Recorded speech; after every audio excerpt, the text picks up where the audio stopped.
नमस्कार दोस्तों, मैं आपका अपना डॉक्टर अभिषेक राज, BAT BAYS पटना। आज मैं आप लोगों को एक नए बीमारी के बारे में बताने जा रहा हूँ। पिछले वीडियो में देखा मैंने अब तक 3 वीडियो अपलोड किया है, उसमें आज एक नया बीमारी है, वो है टीबी। टीबी के बारे में आप लोग सब लोग जानते होंगे। टीबी क्या है? टीबी आखिर में होता कैसे है?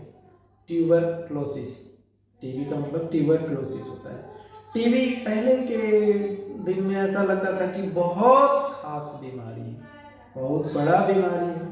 आज के डेट में लोग ऐसा कुछ नहीं रहा है। तो चलिए विस्तार से हम आपको बताते हैं टीबी है क्या।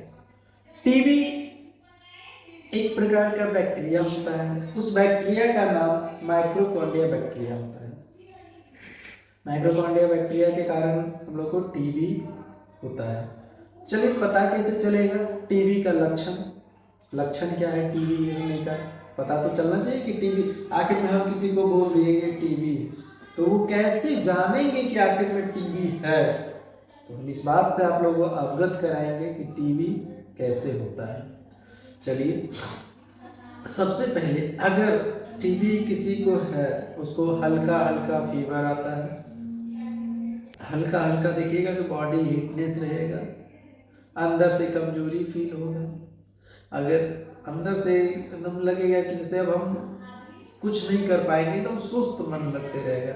जब थर्मामीटर लगा कर चेक करेंगे तो फीवर आपका 98, 99, 99.5 ये ही लमसम आपको बताएगा।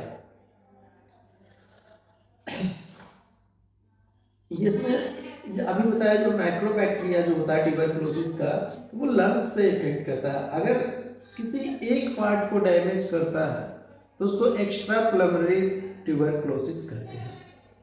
अगर एक साथ पूरे बॉडी पे अटैक करता है, सारे बॉडी पे अटैक करता है, तो उसको क्या कहेंगे? अगर मान ली कोई एक पार्ट को करता है तो उसको तो कहेंगे ट्यूमर पल्मोनरी ट्यूबरकुलोसिस। लेकिन अगर पूरे बॉडी पे ये करता है तो उसको कहते हैं डिसमेंटेड ट्यूबरकुलोसिस, जो एक साथ बहुत सारी जगह पे दिखेंगे। जैसे एक कंधा पे एक थोड़ा सा मतलब स्वेलिंग टाइप का दिखना, सर्वाइकल में दिखना, ये अलग अलग तरीके का लक्षण आपको दिखने लगेगा। तो हम लोग चलिए ये आप लोग का लक्षण बताएंगे, ऐसा होने से आपको टीबी का लक्षण हो सकता है कि आपको टीबी है। अगर ये सबसे आपको नहीं पता चलता है, फिर कहीं डॉक्टर से कंसल्टेशन लेना होगा आपको कि वाकई में ये है या नहीं है। अगर वहाँ तक आपको पता चल जाएगा तो अब हम इसके डायग्नोसिस के बारे में हम आप लोग को बताएंगे कि इसका डायग्नोसिस कैसे करना है। सिम्टम्स तो जान लिए।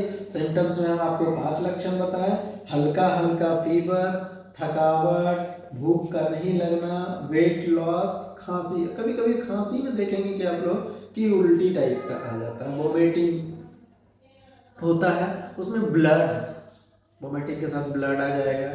या तो खराश जो निकलता है, बलगम जो निकलता है, उसमें भी देखेंगे कि ब्लड आ रहा है। अगर ब्लड आ रहा है तो ये आप साफ तौर पे जानेंगे कि वो टीबी का लक्षण है। और कभी कभी ऐसा होता है कि ब्लड भी आने पे भी अगर आप ऐसा करते हैं तो भी आपको टीबी नहीं रहता है, कभी कभी खांसी की वजह से भी आ जाता है। तो ये डायग्नोसिस के ऊपर आपको डिपेंड करता है। चलिए इसका डायग्नोसिस बताते हैं। इसका डायग्नोसिस भी जो है इतना आसान नहीं है। इसका डायग्नोसिस भी जो है बहुत अच्छे तरीके से डायग्नोसिस करने पे पता चलता है कि ये टीबी है या नहीं है।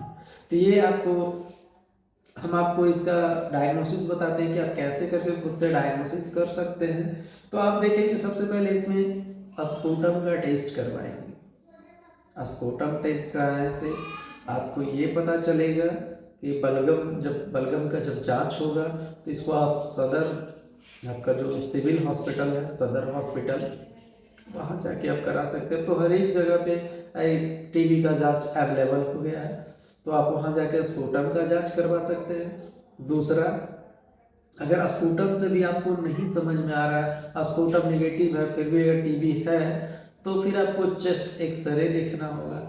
एक्सरे से भी आपको पता चले जाएगा कि एक्सरे में अगर मान लीजिए डार्कनेस ले रहा है तो आप इस बेसिस पे भी डायग्नोसिस कर सकते हैं।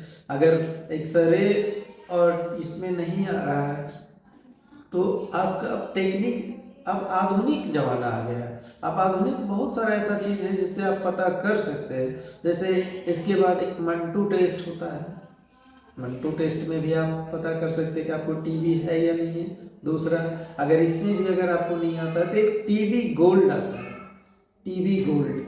अगर टीबी गोल्ड का आप टेस्ट करवाते हैं तो इससे कंफर्म हो सकते हैं कि आपको टीबी है या नहीं। तो चलिए, हम तो ये आपको बताएं आपका डायग्नोसिस करने का तरीका, कि आप कैसे करके अपने आप को डायग्नोसिस कर सकते हैं। अगर इससे भी नहीं पता चलता तो सदर में आप जाएंगे, सिविल हॉस्पिटल में आप जाएंगे, जैसे स्पुटनिक का टेस्ट होगा तो वो डॉक्टर आपको खुद बताएंगे वहाँ से कि ये चीज़ है या नहीं है। और इसका अब सबसे मेन चीज़ है इसका ट्रीटमेंट। तो आप ट्रीटमेंट कैसे ले सकते हैं, ट्रीटमेंट क्या ले सकते हैं। तो जैसे ही आप डॉक्टर से कंसल्टेशन लेंगे तो डॉक्टर आपको कुछ दवाई लिखेंगे।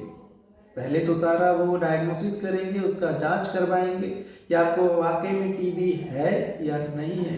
अब इसका हम बताएं कि आपको कितने सारे लक्षण हो सकते हैं, ये लक्षण से पता चलेगा। अगर ये लक्षण नहीं आ रहा है तो फिर आपको हम बताए हैं कि आप पहले ये टेस्ट करवा के देख सकते हैं। टेस्ट भी हम आपको 3 से 4 तरह का आपको टेस्ट बताए हैं कि अगर ये नहीं तो ये टेस्ट कराइए, ये नहीं तो ये टेस्ट कराइए। अगर किसी एक में पॉजिटिव दिखता है तो हम लोग 2 तरीके, एक ब्लड लेकर इसका टेस्ट करते हैं और दूसरा जिस पोजीशन में जैसे ट्यूमर मान लीजिए यहाँ पे आ रहा है आपका, या यहाँ पे कहीं स्वेलिंग है तो उसमें डायरेक्ट नीडल इंजेक्ट करा के उसका सीरम निकाल के उसको चेक किया जाता है कि इसमें टीबी का बैक्टीरिया जो है वो है या नहीं है। अगर टीबी का बैक्टीरिया है तो उसका अप्रॉक्स 6 महीना का दवा चलता है। स्टार्टिंग में 3 से 4 टैबलेट है, ठीक है ना, जो आपको डॉक्टर प्रिस्क्राइब करेंगे। वो आपको दिखाई पड़ेगा कि किस टाइप का टीबी है। अगर आपको लंग्स में है तो सबसे पहले आपको सांस लेने में रुकावट होगी। कभी कभी आपका लीवर में भी टीबी आ सकता है, जिससे आपको पता चलेगा कि भूख नहीं लग रहा है। तो ये सारी चीज़ों को देखते हुए काम करना होता है। टीबी पहले के ज़माने में बहुत भयानक बीमारी माना जाता था, इसका कोई ट्रीटमेंट नहीं था। लेकिन आज के डेट में बस अप्रॉक्स 6 मंथ तक दवा चलता है। 6 मंथ तक आप दवा खाएंगे, आप बिल्कुल टीबी से निजात पा लेंगे। डॉक्टर लोग से कंसल्टेशन में रहेंगे, वो सारे का जांच कंफर्म करेंगे कि हाँ आपको टीबी है। तो 3-4 ऐसी दवाइयाँ हैं जो आपको डॉक्टर साहब प्रिस्क्राइब करेंगे। आप जहाँ भी दिखाएंगे, मेरा कोशिश रहेगा कि आप ज़्यादातर सिविल हॉस्पिटल में ही, अब स्पुटनिक का जैसे जांच ले लीजिए तो स्पुटनिक का जांच आपको सिविल हॉस्पिटल यानी सदर हॉस्पिटल में ही आपको होगा, जो आपको फ्री ऑफ कॉस्ट होगा। अभी तो टीबी के लिए हमेशा ऐड आप लोग देखते रहते होंगे कि हर एक जगह पे आप लोग को इसका उपचार किया जा रहा है।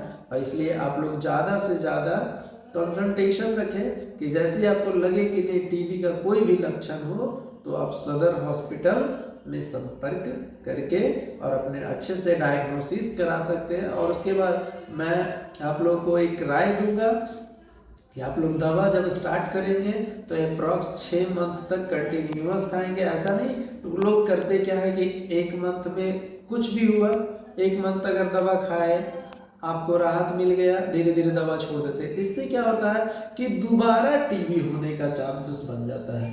और जब दोबारा टीबी होता है तो उसको हम ट्यूबरक्लोसिस के नाम से भी बोल सकते हैं, दोबारा एक्टिव हो जाता है वो वायरस।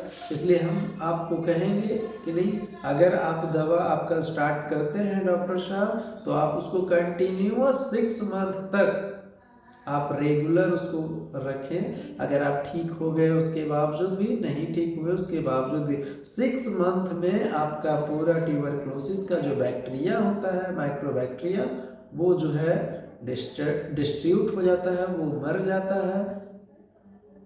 मरने के बाद उसका कोई एक्टिव रोल नहीं रहता है, तब आप टीबी से निजात पा लेते हैं। आपको मेरा वीडियो कैसा लगा आप कमेंट करके ज़रूर बताएंगे। आपका अपना डॉक्टर अभिषेक राज, न्यू चेन्नई सेवा सदन हॉस्पिटल, डायरेक्टर, नवादा।